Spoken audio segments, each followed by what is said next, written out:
नमस्कार, मी तेजस्विनी. स्वागत आहे तुम्हा सगळ्यांचं तेजस्वी ब्लॉग्स या चॅनलमध्ये. तर मंडळी, आजच्या व्हिडिओमध्ये आपण गुरुवारची महालक्ष्मीचे उद्यापन बघणार आहोत.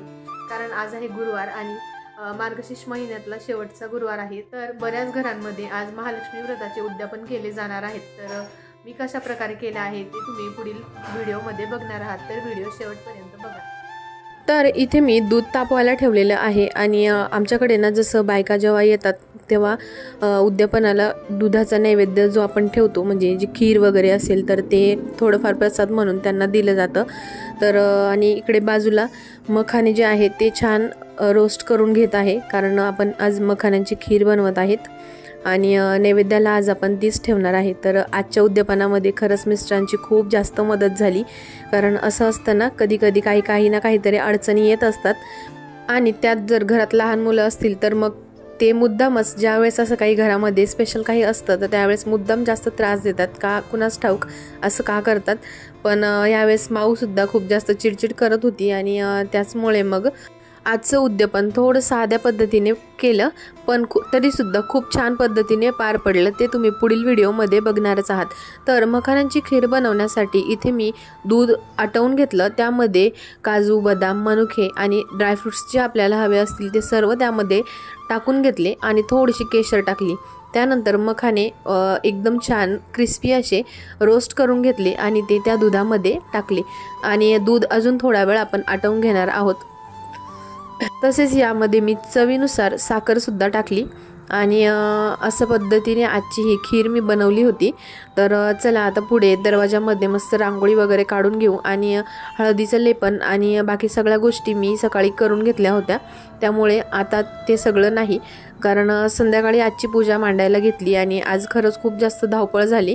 कारण रांगोळीला अशा काही चांगल्या दिवशी खूप जास्त महत्त्व असते आणि माता लक्ष्मीच्या आगमनामध्ये रांगोळी ही खूप महत्त्वाची असते. म्हणूनच मग आता दारामध्ये सिंपल अशीच रांगोळी काढत आहे, कारण कसं आज मिस्टरांना बाहेर एका ठिकाणी हळदीला जायचं होतं, तर ती सुद्धा थोडीशी धावपळ होतीच आणि माझी अशी इच्छा होती की आज शेवटच्या गुरुवारी आम्ही दोघांनी मिळून, म्हणजेच किंवा त्यांच्या हाताने आरती झाली तरी चालेल.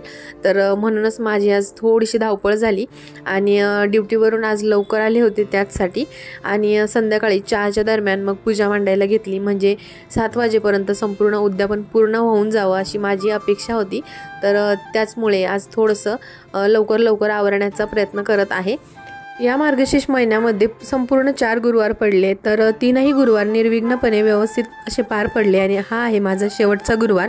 तर असतं ना महिलांचं एक ना एक तरी गुरुवार जातोच, त्याच पद्धतीने आज थोडीशी अडचण होती, त्यामुळेच मग मला पूर्ण पूजा वगैरे मांडायला थोडंसं प्रॉब्लेम झाला होता. म्हणूनच आज मी मिस्टरांची मदत घेतली आणि खरंच त्यांनी खूप छान मदत केली आणि पूजा वगैरे मांडण्यासाठी मला त्यांची खूप जास्त हेल्प झाली.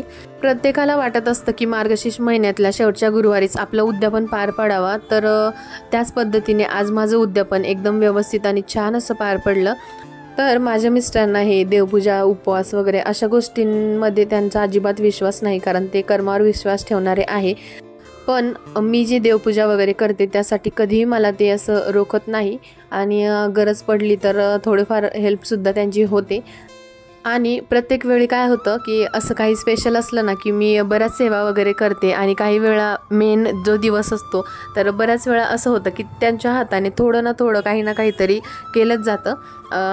देवाची सुद्धा अशी इच्छा असेल कदाचित, तर म्हणजे जसं स्वामींची सुद्धा आपण जर काही सेवा केली आणि आपल्याला वेळेवर जर काही प्रॉब्लेम असला तर मग त्यावेळेस आपल्याला कोणाची ना कोणाची गरज लागते. तर अशा वेळेस यांचा काही ना काहीतरी रोल असतोच.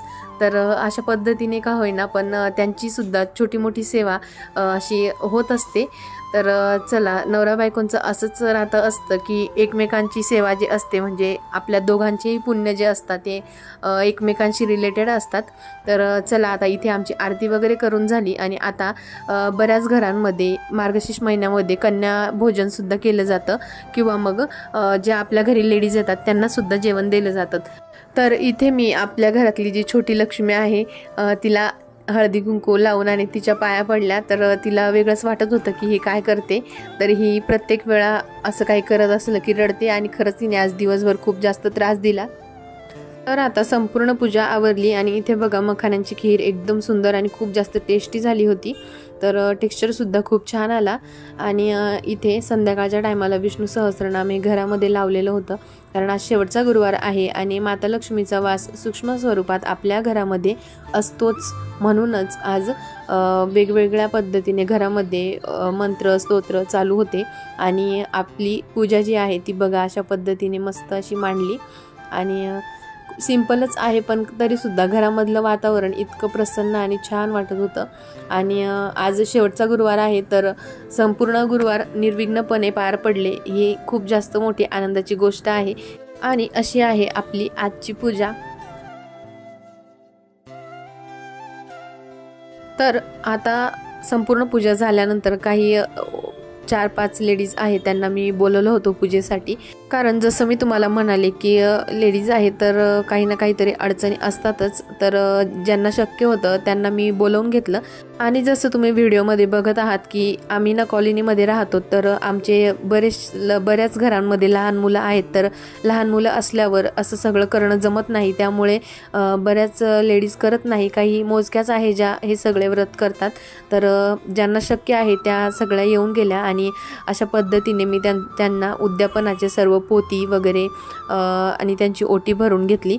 या उद्यापनामध्ये 5-7 किंवा 9 सवाष्ण्यांची ओटी भरली जाते, तर इथे मी आज 5 बायकांना बोलवलं होतं। बऱ्याच घरांमध्ये लेडीजला जेवणासाठी सुद्धा बोलवलं जातं, पण मग आता लेडीज जेवणासाठी यायला तयार होत नाही, म्हणूनच मग प्रसादासाठी आज जी मखाण्यांची खीर आहे ती मखाण्यांची खीर दिली।